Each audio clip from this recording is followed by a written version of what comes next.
think that's just something that we don't talk enough about. It's mostly people are just talking about like the no days off mentality or push through the pain, or no one cares about, like, everybody does have a reason to perhaps take it down a notch. I think we need a transition to the movement of focusing on ourselves and prioritizing what we value instead of being told what we should value, which is the aesthetic purpose of fitness. We are Gold Ivy, a health company dedicated to simplifying health and wellness. The industry is lacking the honest experience and grit required to overcome the struggle, and we're here to fill that gap. You decide what works for your daily life and how to transform our lessons into your gold. Join us on the fearless pursuit of self-discovery and growth. This is Ivy Unleashed, A Gold Ivy production.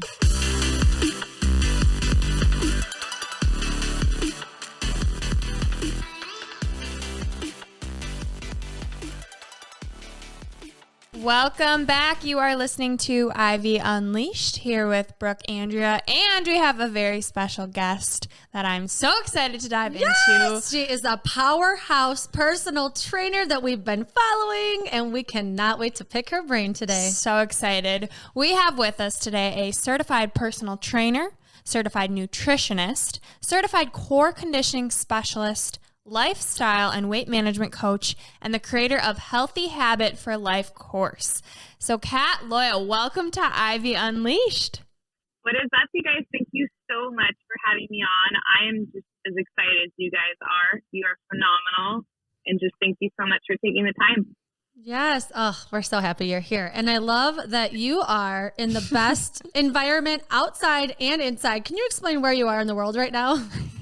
Well, right now, I'm actually inside of my van because I do van life. I'm constantly traveling, and I absolutely love it because it just allows me to be like so relatable and honest with everyone that, you know what, it's a lifestyle. And I live it, I preach it, I lead by example. And right now, I'm actually in Arizona. It's not that bad. It's 70 degrees. I'm not going to die in the middle of this podcast by overheating. Have my fan, have my AC on, and it's great. Van life is awesome. That's awesome. How long ago did you start that? Actually, last year in May. So we're going to be hitting about a year. Yeah, last year was a huge ordeal for everybody, from COVID. So for sure, a lot of changes happened. Everyone around me is just getting out and going somewhere warm. Looking out the window, it's just raining and gross. So I'm time so to book jealous. a trip. Yeah. Where are you going to go? I'm going to Florida. Yeah. I got a trip booked already. Well, we would love to dive into your story, Kat. So share with us how you got so into taking care of your health. Yeah. All right. So it actually started about a decade ago. When I was around 17 or 18 years of age, I was just really unhappy and just overweight. And unfortunately, it stemmed from, self-hate and just being like, if I was skinny and in shape, I'd just be so happy. And at that age, you just want to look a certain way. You aspire to look a certain way, aspire to be a certain way. And I just fell in the wrong footsteps of starting my fitness journey out of self-hate and just not really having a core foundation. So I ended up losing a lot of weight. I lost about 20 pounds by being on an 800 calorie diet for like 3 months.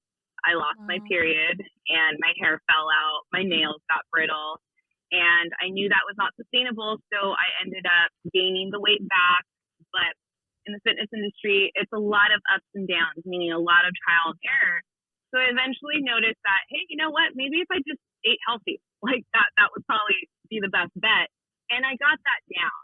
And I ended up being a fitness trainer around the age of 19.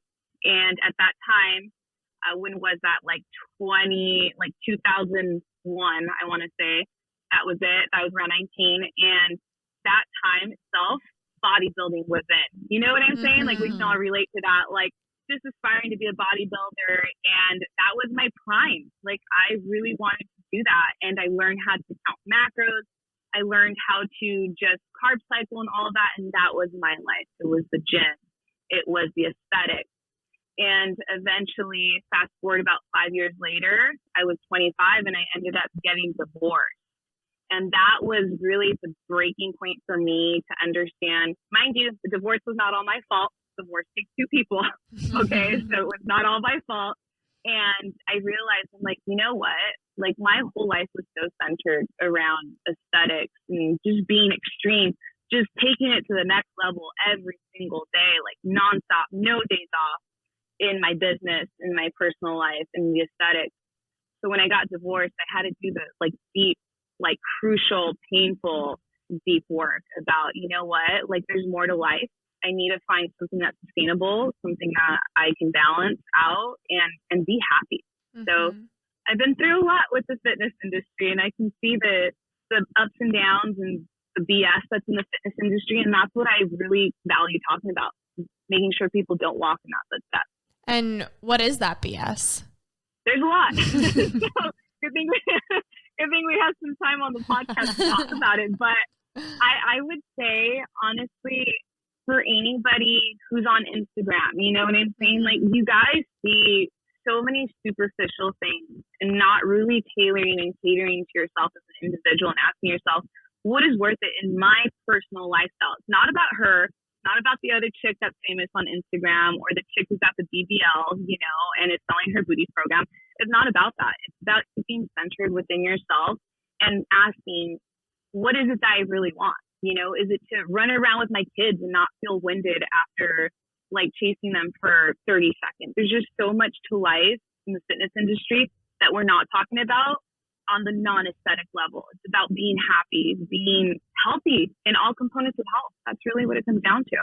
Totally. It's that your why that isn't superficial, like you're saying. And it's hard when you are on social media and that's all you're seeing is, oh, I wish I looked like that. Or, oh, this is the next thing I need to try or do. And you're constantly just being bombarded by this perfect image that it's hard to not get lost in it. Yeah. And Kat, you're the perfect example of, I'm sure people saw you when you were cut and you were in the competitions and you were miserable from the extremism of it, you know? And so you're a perfect example of like, if we take a good look at this well-rounded approach, we can be happier and fit in a way that ties to you deeper within and what brings you joy and having more of that like balanced approach. Oh, 100%, you know, and I think that's just something that we don't talk enough about.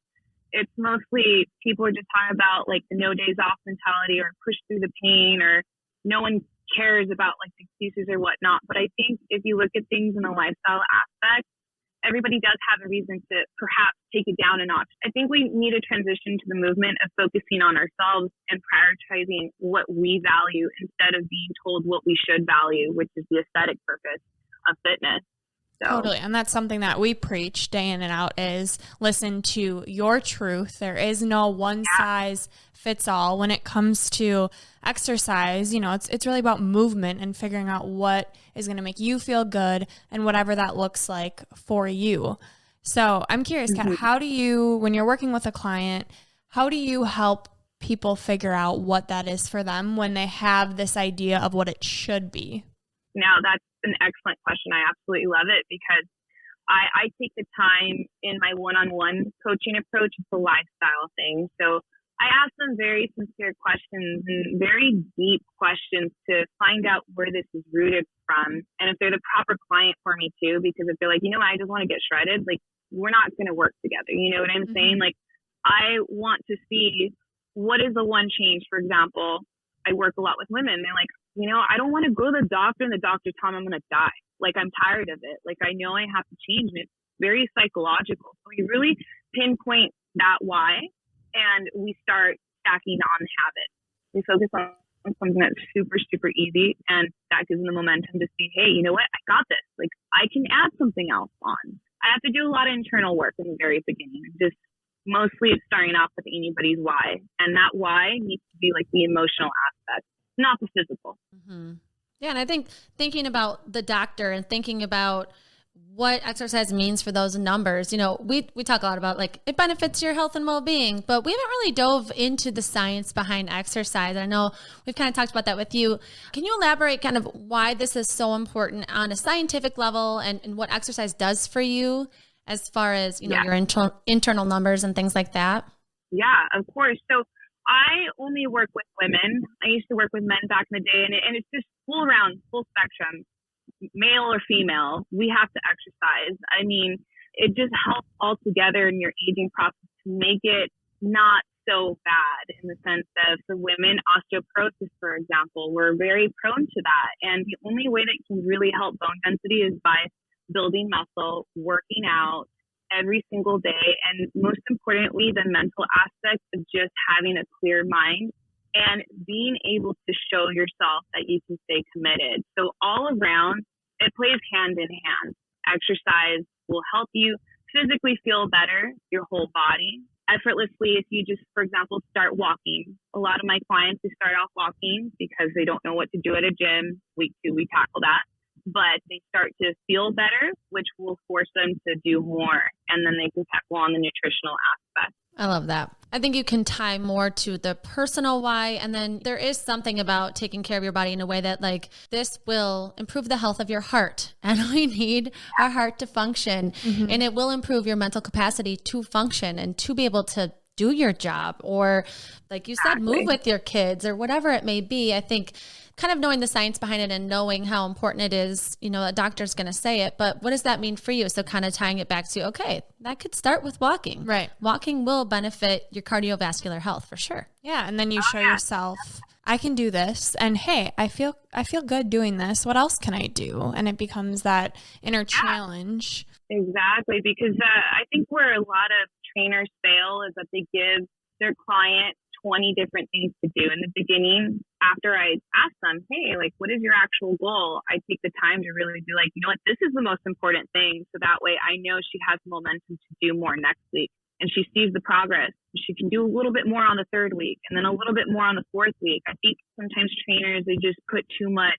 Just because you get it as a trainer, because you have 10 years experience, doesn't mean someone who is 40 years old and has seen the fad diets up and down doesn't mean that they're going to get those 20 things. Like, you need to go back to the basics, help them understand the importance. Yeah. And I'm sure COVID has affected everything. So I'm curious, how has COVID affected your clients and how you work with them? Yeah, you know what? I actually left a very, very important part out in my intro. I cannot believe I left this out. But I actually, at the age of 20 or 21, I opened up a women's fitness studio. So I have many, many years of experience of working one-on-one with people. And I see where there's a huge difference, which will answer your question just a little bit. I just want to build that momentum to really say that I know the answer. And then I opened up a much larger gym, and then COVID happened. And everything was against me at that time. Like, the leases were going up, and it was just a huge, like, political mess, to say the very least. And I decided to go online. So having that experience hands-on for 8 years with individuals, I was like, how am I going to do this? How am I going to help more people? How am I going to make this easy and effortless? So what happened with the COVID thing is, I mean, a lot of people fell into depression, and that was one of the main things that I noticed. I'm like, you know what? People, they just need a light and just need to see that it can be done, and you don't have to go to a gym. Like, COVID turned everyone's life upside down from thinking that you need to go to a gym. That's the only way you can get fit. It's BS. It's absolute BS, because this past year we've shown if you want to overcome it, it's going to happen. So that being said, when it comes to the whole COVID aspect, it was about giving people easy tasks to just get them up, because there were times where people were just in bed. I don't want to do anything. The world's going to end. I might die. You know, like, everyone had those questions. So if you just kept it a very light task just to get them up, to commit to themselves. The way I say it is master the art of showing up for yourself. Doesn't matter what it is. Set 3 goals in one day. Go walk. Drink a gallon of water if you can, or half a gallon, and eat something that's healthy. If you can just do 1 for 3 days in a row, and then you add 2 for another 3 days in a row, then you stick to those 3 for a whole week, that's what gave people the light. Just having some structure is what gave them light. I like what you said too about showing up for yourself, because I think a lot of times people show up for themselves in certain places, but not at home. Yeah. You know, home a lot of times before COVID was a place to relax. It was like you get home and you just sit on the couch. I mean, if you don't have kids or you're older or younger or whatever, like, you go home and you'd park it because, like, you've been running around all day and you went to work, and then you finally get home, you eat your dinner, and then you relax. And so to have that place be all of a sudden, oh, this is where I work out now. Yeah. And this is where I work. or now I'm unemployed and I'm depressed about it. And now I have to figure out how to work out too here. Like, it's just, it's a lot. It is a lot. People's homes have become now a new place to show up for yourself in a different way than you never have before. Exactly. And I mean, one of the things I did, because I also own an app, so I have over like 200 women on my app, and they get access to all my workouts and whatnot. And I created challenges through that. I know the challenges really help because it's a habit-based challenge, and they were able to see the stepping stones to want to do more. And one other thing that I want to touch basis on is you're at home and, you know, things have changed. And if you just set a small goal, like I want to be able to do a push-up. You track that you only did a push-up on your knees 5 times, and then you track it 7 days later and you're like, hey, I can do 8 this week. You know, that just builds the momentum. It seems so simple, but it's so effective to somebody who's just open and wants to change. Little consistent changes lead to huge results. So I think it's all about setting that realistic standard for yourself. Yeah. And your tagline is without extreme restriction. So I would love for you to dive into that and what that means for you. Yeah, it means a lot. Like I will definitely touch on my personal life aspect with it, because I've always been really, really extreme, even as a kid. I mean, I was working 3 jobs in high school. I was 16 working 3 jobs, and I even graduated a year early. Like I know how to put in the work, and it stems from a very young age because I grew up in a dysfunctional family, and that was the only way I could get out of the family was by working consistently and draining myself so that I could go to bed and not have to deal with my own personal issues. And this stems from over, like 12, 13 years. So a lot of that reflected into being able to control the way my physique looked. I knew how to put in the work. I knew how to be extreme and restrictive, and it showed in my physique. And when you're getting praised all the time and, you know, coaches are hitting you up like, hey, I want to put you on stage, this and that, you think you're kind of on top of the world. And once you're personalized and all the ugliness skeletons come out because you're forced to see it, that is when you realize that the extremism and the restriction was never worth it. It was from such an ugly place in my life that I don't want to deal with that. I'd rather learn how to adapt to situations like being around family gatherings or whatnot, and just not have to worry about what am I eating.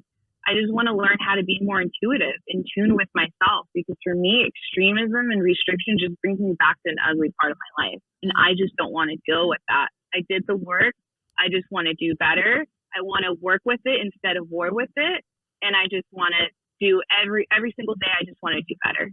And I have to let go of extremism or restriction. And I see that a lot with a lot of women that I work. It stems from something deeper than the surface. That's so beautiful. I love that. And I wonder too, because, you know, I think restriction and extremism is glorified on social media. And something that I'm wondering how you approach as a coach, because I have to approach this all the time, so does Brooke, is when people use exercise as a punishment for what they eat. When you hear that, how do you address that conversation? Oh man, I feel like as women, that's how exercise starts. It's like we hate ourselves, we need to change something. You know what I'm saying?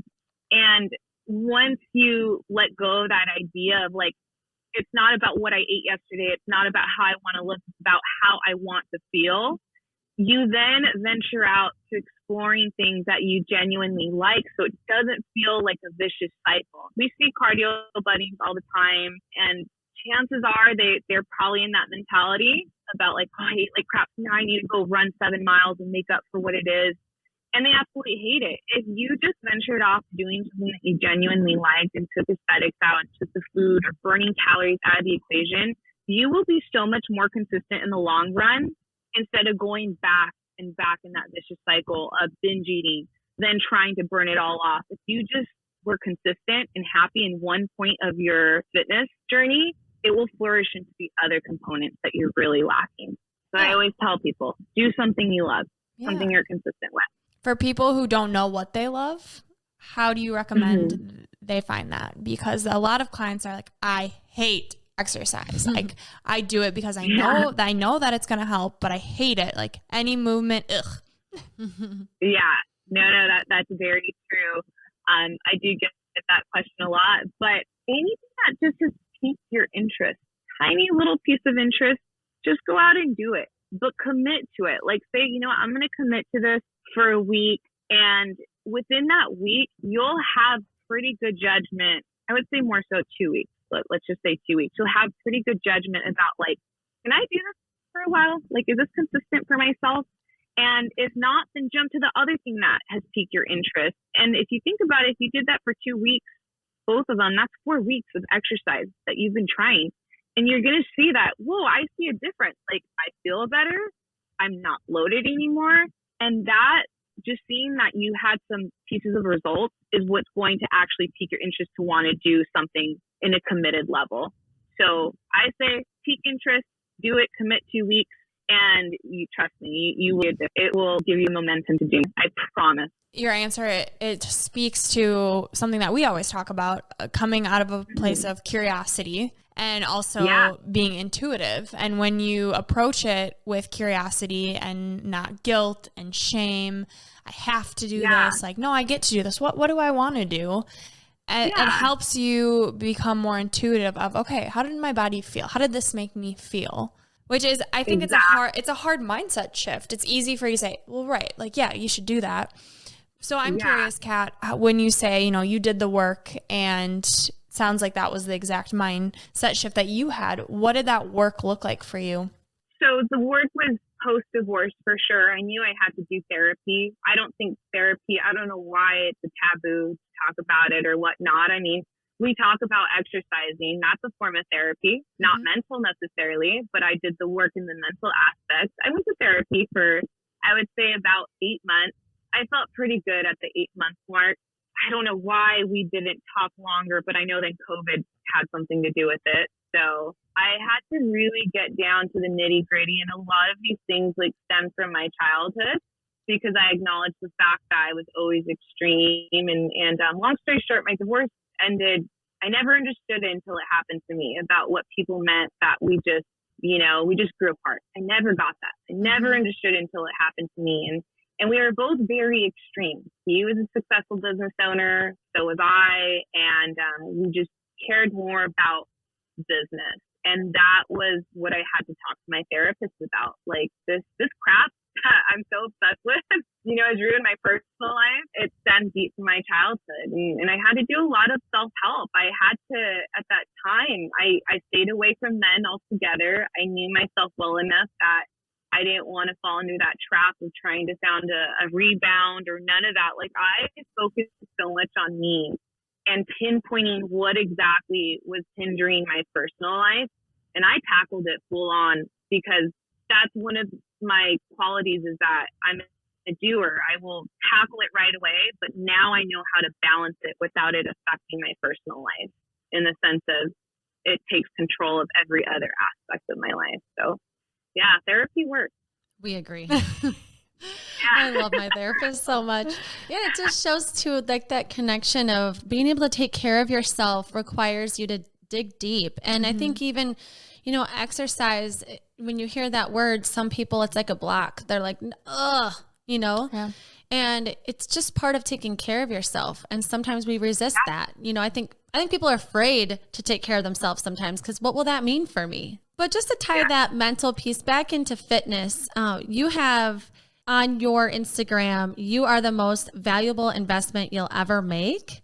And I love how you tie fitness into self-worth. So can you kind of, elaborate on that and what that means for you? Yes, I absolutely love this question because one of the things that people really miss, the whole thing about fitness, there's so many components to it, not just about aesthetics, but the way that you hold yourself accountable, the way that you show up to yourself reflects in other aspects of your life. For example, I work a lot with mothers and I have a lot of mothers on my app. And when they message me on my app, they say, you know what, like, you were so right. Like just the ability to just commit to myself allows me to commit to my children more. They see exactly what it is I'm doing and they want to follow.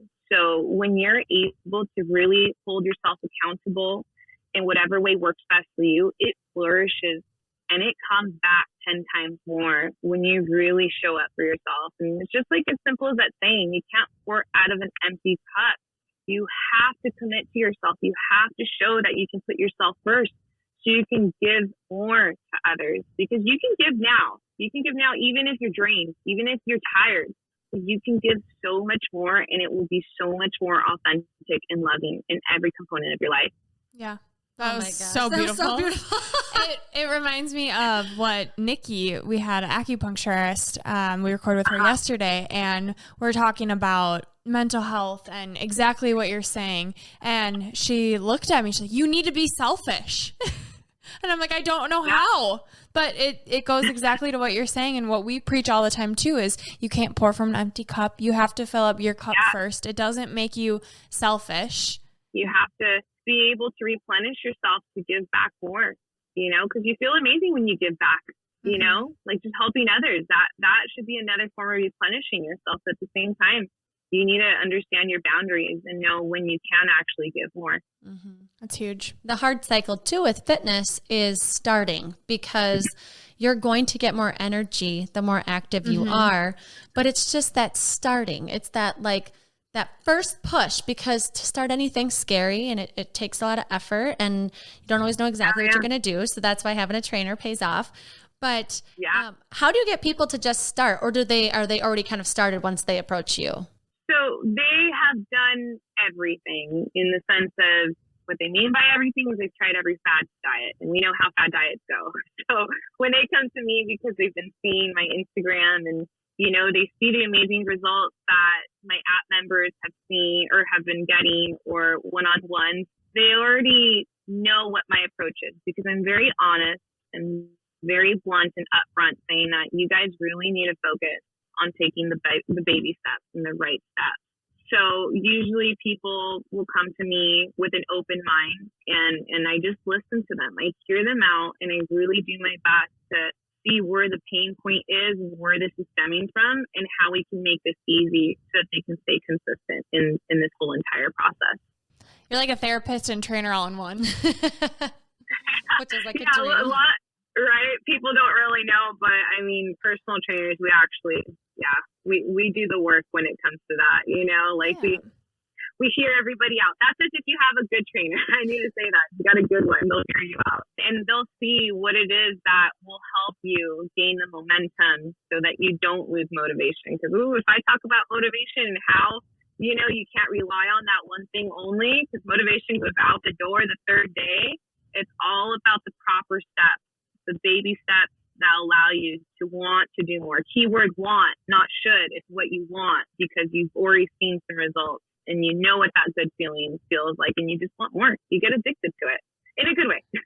When clients come to you and talk about motivation and how hard it is to stay consistent, or if they fall off and to get back on, can you kind of speak to motivation? You said it goes out the door day 3. What does that mean? Motivation gets the ball rolling, but consistency and having a plan is what will keep you going, even on the days that you're like, I just don't want to do anything. And this is why whenever a client has some issues, for example, life happens. I'll talk about one of my current clients right now. We've been working together for about a week.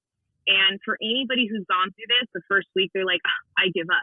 She ended up being accepted for a master's program, and her family found out. They threw a huge party.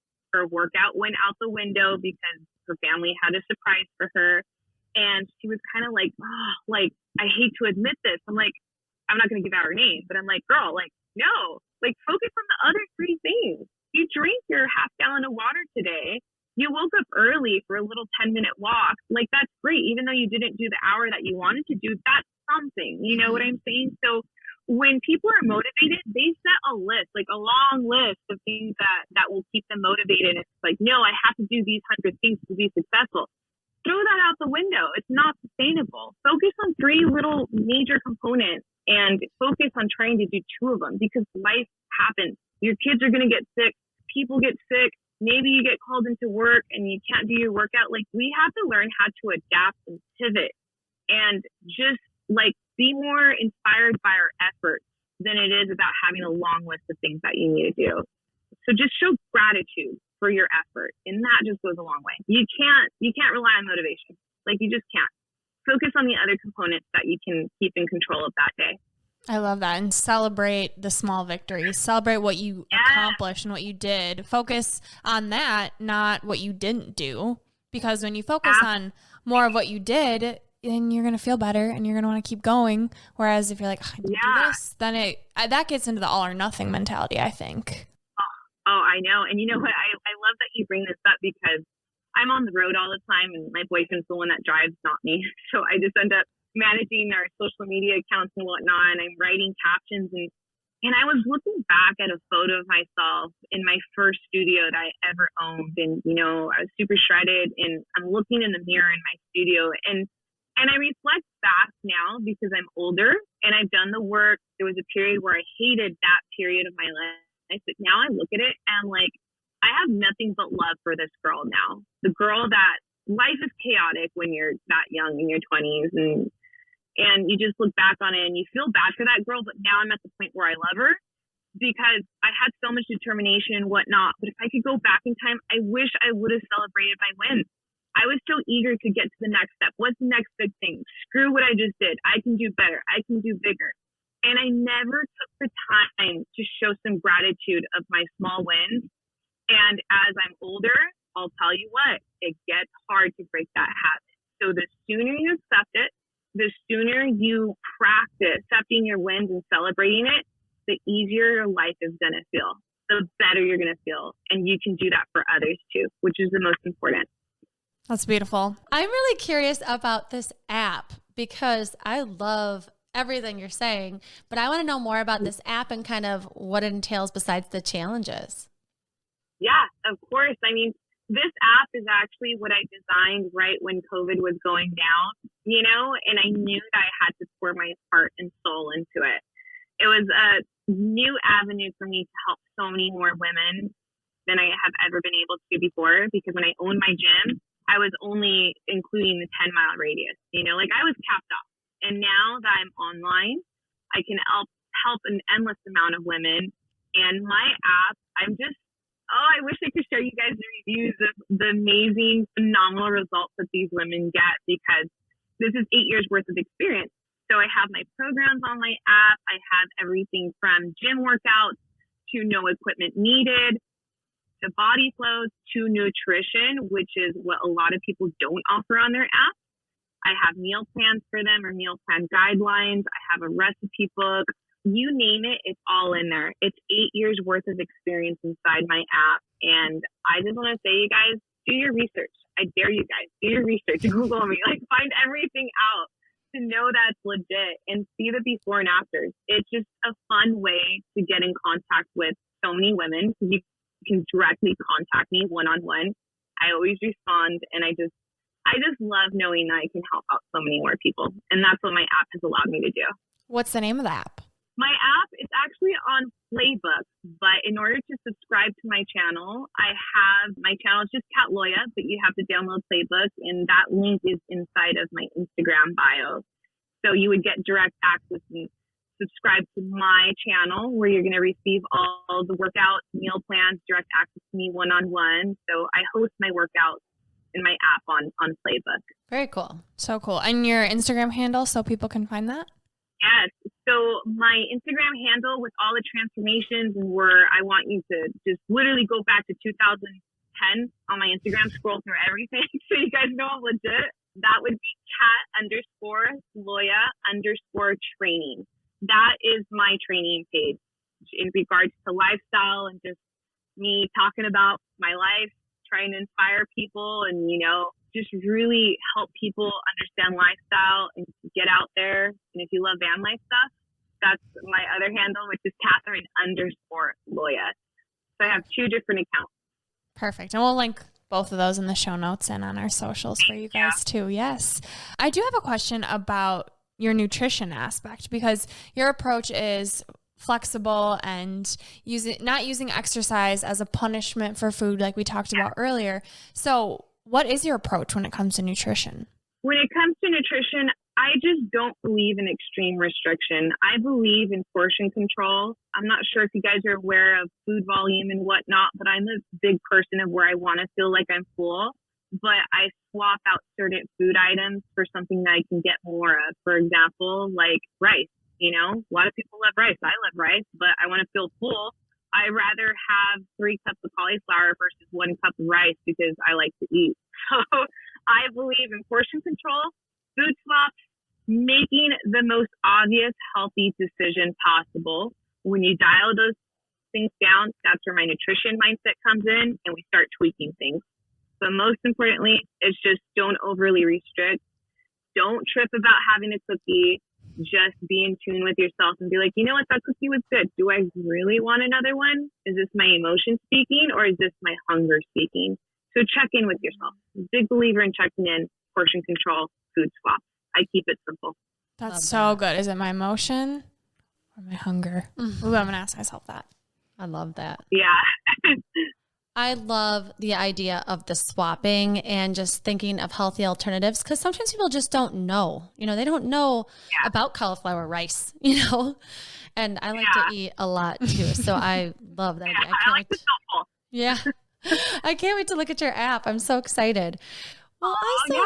Yeah. And I love everything that you're saying. I feel like this is such a great approach to food, to exercise, thinking about motivation, thinking about taking good care of yourself, prioritizing yourself. I'm going to bring up so many good points, but any final thoughts that you were kind of wanting to talk about? Anything else that you feel like you want to let our listeners know?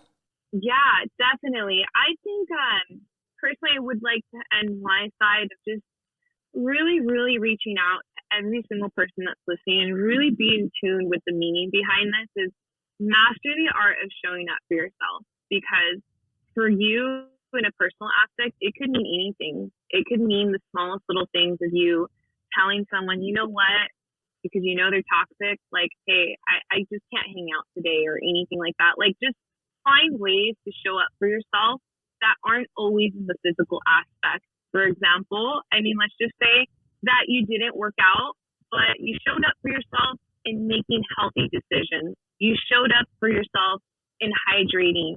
And those things, you have to appreciate it. We need to learn to appreciate our efforts more. I think life altogether is so complicated where we have to do this, this, and this, and this.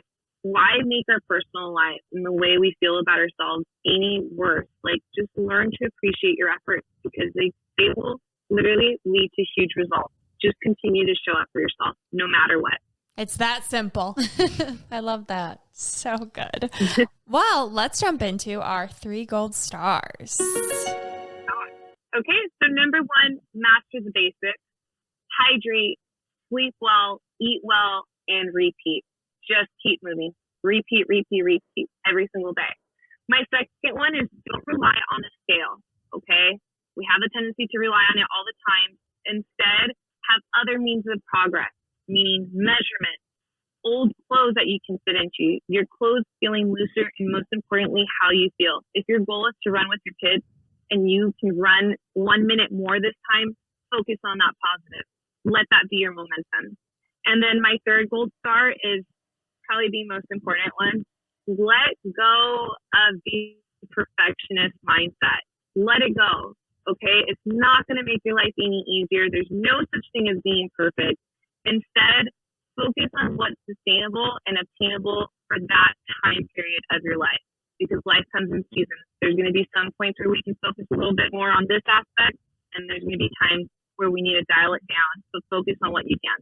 So good. So good. Love all 3 of those. All right. Well, next segment is Unleashing Ivy. So these are our 3 rapid fire questions. Are you ready? Yes. Okay.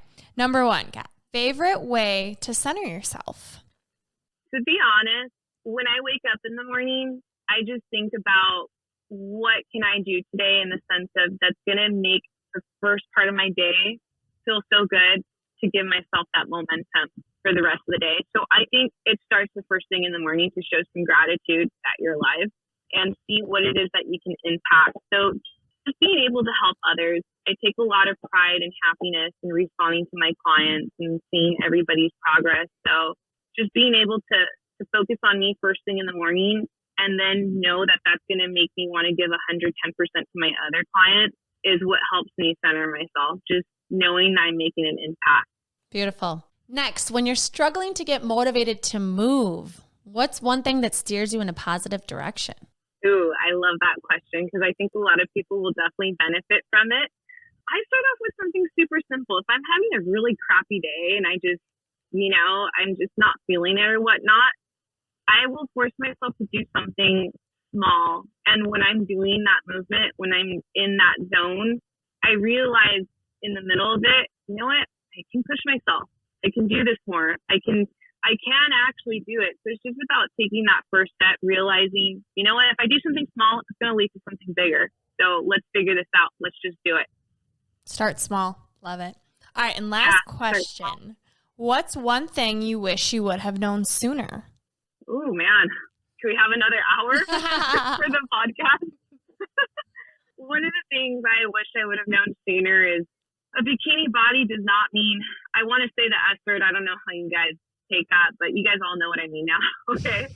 It doesn't mean anything unless you really focus on what's in here, because at the end of the day, the way you talk to yourself, the way that you do things for yourself, if it's not stemming from something from the heart and it's only coming from the aesthetic purpose, it's kind of a setup for failure. I'm not saying that everybody's going to go through that, but the statistics are out there. It's pretty high. Okay. There's no denying it.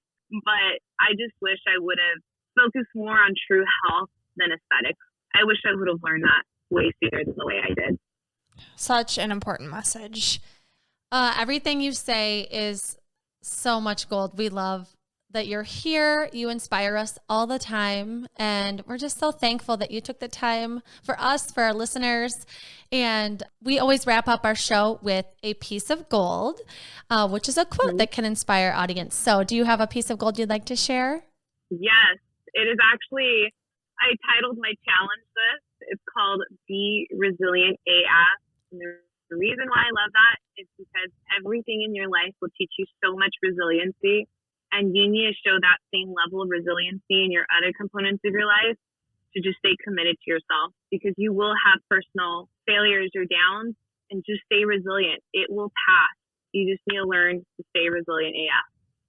This is Gold Ivy signing off. Listen to your truth and go chase your gold.